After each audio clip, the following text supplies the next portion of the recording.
Good evening. This is Brother Roe here, and I'm coming to you from the Cannes Film Festival. I have seen Ari Aster's Eddington, his fourth feature film, and I have meditated on this. I have really, considered how I'm going to approach this review because there's such a wide range of opinions that I didn't want to leave anything out. I wanted to make sure I wasn't missing something because my reaction to this film was, good God, that was terrible. And I didn't want to let that bias me and not see the things that Eddington be doing well. So since then, I think I've come around to some elements of Eddington while understanding more of the things that I don't think it's doing well. This is a pandemic era set exploration of a fictional town set in America's West. Joaquin Phoenix stars here as a sheriff who's very well-meaning. He cares about other human beings, and even if he doesn't have a strong political stance and he doesn't read very deeply politically or ideologically at all in the beginning, he starts to feel that, it's not right to ban those with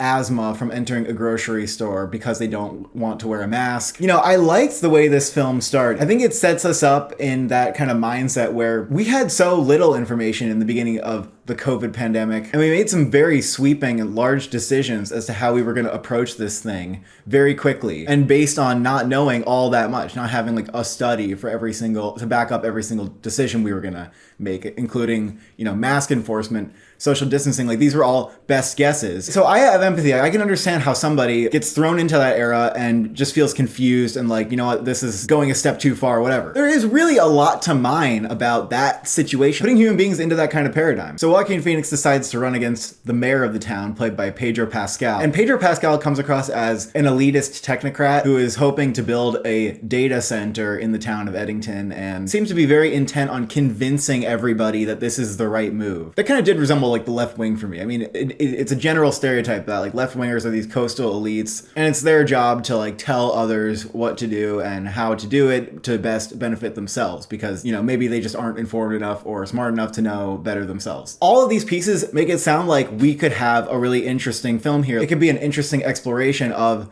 sociology, or like how people try to get along in this environment when opinions are differing and when information is not perfect, because of course information is at the very heart of this matter. But complicating those things is of course the internet, and the internet does not disseminate accurate information. Oftentimes it can be spun, it can be completely bogus, and we all know that because algorithms are feeding us the content, the information, if we just resonate with a piece of information or an opinion, we don't generally feel the need to fact check that. I mean, that would be a weird way to be entertained, right? It's just to like be Googling constantly. So the things that resonate with us, we tend to believe and start to take as fact, and then actors who are disseminating that information can exploit that. And that hurdles us and the people of Eddington into the 2020 era, which not only was defined by mask mandates and by the pandemic itself, but the Black Lives Matter movement, the reckoning with like white supremacy. And then because protests happen, those make everybody fearful, and there's speculations as to like who is causing violence in these movements. Like, is it right-wing violence? Is it left-wing violence? The film also doesn't spare a portrayal of the extreme right here. Perhaps people who don't just want to say like, oh, maybe we should reduce mask use, but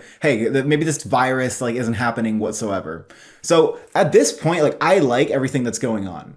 I like this setup. I want to know, like, where are we going to go from here? And this just completely like fell on its face for me. The film reads as very centrist in that it is almost like a South Park episode, like trying to critique the most extreme on the left, the most extreme on the right. And if what Eddington is striving to do overall is reflect the insane culture of the internet back at us, that is something it does quite well. The town of Eddington like slowly descends into a hellscape of just people screaming at each other, and everybody becomes like a polarized ideologue. And my first point about why I don't think Eddington is super interesting is, isn't that the most easy thing to do? To critique the most crazy people on every side. But then I go to, this film comes across as incurious about these opinions. So it's kind of like Ari Aster scrolling through his phone and going, oh my God, everybody's lost their minds, but doesn't understand why people are losing their minds. And nobody in Eddington becomes discernible after a certain point. I'd rather be interested in like how somebody thinks who's like this extreme and who comes across this hysterically, rather than just see them portrayed as like a complete maniac. I think we have another shortcoming with the fact that the film is critiquing those who participate in the internet discourse. Because I wonder, is that as interesting as critiquing what is upstream of that, which is the internet itself, the algorithm which is feeding you, and the humans behind that. If I look at Satire's like Network or even modern day Nightcrawler, I'm seeing a punching up at those who hold power over our media apparatus. And I'm seeing a critique of those who control the media, who purport to put out information when, you know, what they're doing is like polluting the discourse, or they're just like making us upset for no reason. I mean, that is both in Nightcrawler and in Network, the critique here. In Eddington, I don't really see this force. Like, it's not represented in any character. It just looks like people losing their minds. And I just feel like that's a missed opportunity as well. And it makes the satire a little weaker and maybe pull less of a punch. It's also preferable when in satire, a character may be laying out their position in detail. Like in Doctor Strangelove, when they're kind of explaining like their philosophy for how we're going to be totally okay after we nuke this or that country, and we'll just build a bunker and it'll be fine. And like the reason that when we build this bunker it'll be great is because we have all these like women come in, and there'll be like a lot more women than men, so we can like breed and it'll be a great time. In satires like that, we're seeing a position being fleshed out more greatly than we are in Eddington, where like, again, Ari Aster doesn't understand the position. We don't really understand the position. So that feels like a missed opportunity to go deeper. And it feels incurious and unnuanced. I also think it's funny to critique like the Black Lives Matter movement from one direction only, which is that white people are like getting really hysterical about it and are using it for their own like social gain. And I mean, that's a critique that I think can be made. But this is easily something that can be misconstrued by an audience where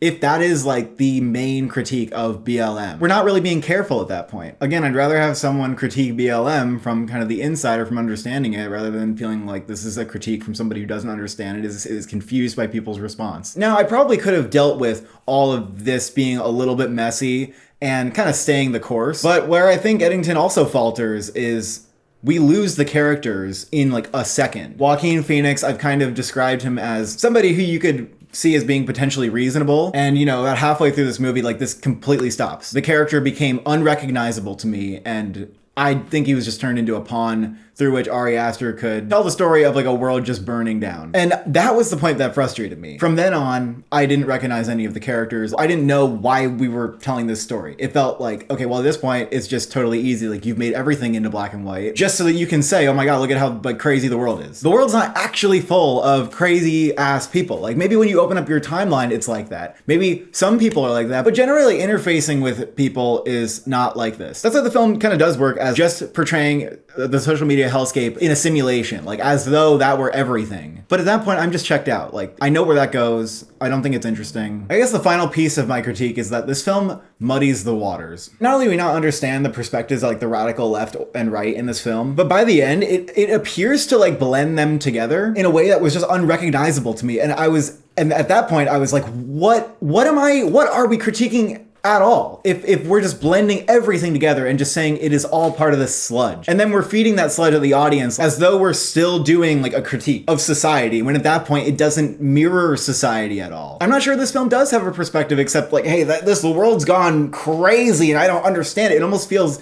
like a boomer waving his fist into his cell phone. And I'm not someone who hates centrism or tries to dismiss it at every turn, even though I do have like a affiliation. I'm certainly biased myself, but like I'm trying not to make my critique of the film that it's like not left-wing enough. Like, oh, I wanted it to be more left-wing. I understand the film is not trying to do that, and I'm okay with it. I would like it if this film attempted to get us out of like the bipartisan paradigm, but it simply provides no roadmap, and I found this like terribly dull at a certain point. I do think the ending brought me back a little bit, and I have to admit, not every piece of satire here is bad. You know, there's especially a couple of points in the end that I think it does hit that are pretty sharp. Ultimately, I land at this is nowhere near the best version of this kind of story we could have gotten, and it could have been really interesting. So let me just quickly like touch upon some of the technical elements of the film, the performances.